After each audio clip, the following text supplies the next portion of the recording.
నమస్తే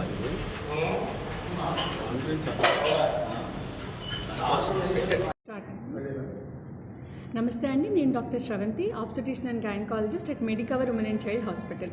ఈరోజు నేను సర్వైకల్ స్టిచ్ ఇన్ ప్రెగ్నెన్సీ అంటే గర్భాశయం ఒక ముఖద్వారానికి కుట్టు ఎందుకు వేస్తారు, ఎప్పుడు వేస్తారు అనే దానికోసం ఒకసారి చూద్దామండి. యూజువల్లీ ఏంటంటే ఇవి రెండు రకాలు, ఒకటి ఎమర్జెన్సీ ఎన్సర్క్లాజ్, ఒకటి ఎలెక్టివ్ ఎన్సర్క్లాజ్ అంటాం. ఎలెక్టివ్ ఎన్సర్క్లాజ్ అంటే ఏంటంటే వీళ్ళలో ప్లాన్డ్గా అంటే ఈ టైంలో మీకు స్టిచ్ వేస్తాము అంటే ప్రెగ్నెన్సీ కన్ఫర్మ్ అయినాక 4th మంత్లో మీకు స్టిచ్ వేస్తామని ముందే నిర్ధారిస్తామన్నమాట. సో ఏంటంటే వీళ్ళలో ఏంటంటే ముందు నుంచి వీళ్ళకి సర్విక్స్ అనేది వీక్గా ఉంటుంది.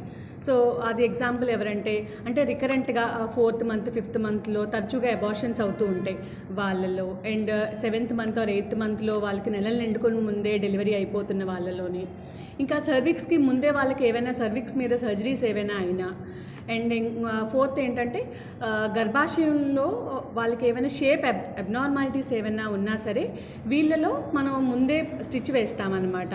సో ఈ స్టిచ్ వేయడం వల్ల అడ్వాంటేజ్ ఏంటంటే వాళ్ళకి నెలలు నిండకు ముందే డెలివరీ అవ్వకుండా ప్రొటెక్షన్ ఇస్తుంది అనమాట. సో ఎలెక్టివ్ ఎన్సర్క్లాజ్ వీళ్ళని ఎలెక్టివ్ ఎన్సర్క్లాజ్లో కేటగిరీలో పెడతాం.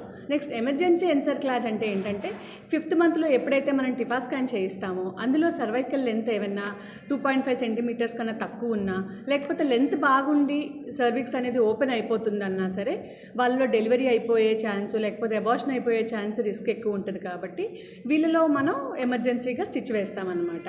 సో ఈ స్టిచ్ వేయడం వల్ల అడ్వాంటేజ్ ఏంటంటే నెలల్లో నిండే అంతవరకు కాపాడుతుంది. సో ఈ స్టిచ్ ఎప్పుడు రిమూవ్ చేస్తామంటే ఒక్కసారి 9th మంత్ ఎంటర్ అయినాక అప్పుడు ఈ స్టిచ్ అనేది తీస్తామన్నమాట. Thank you.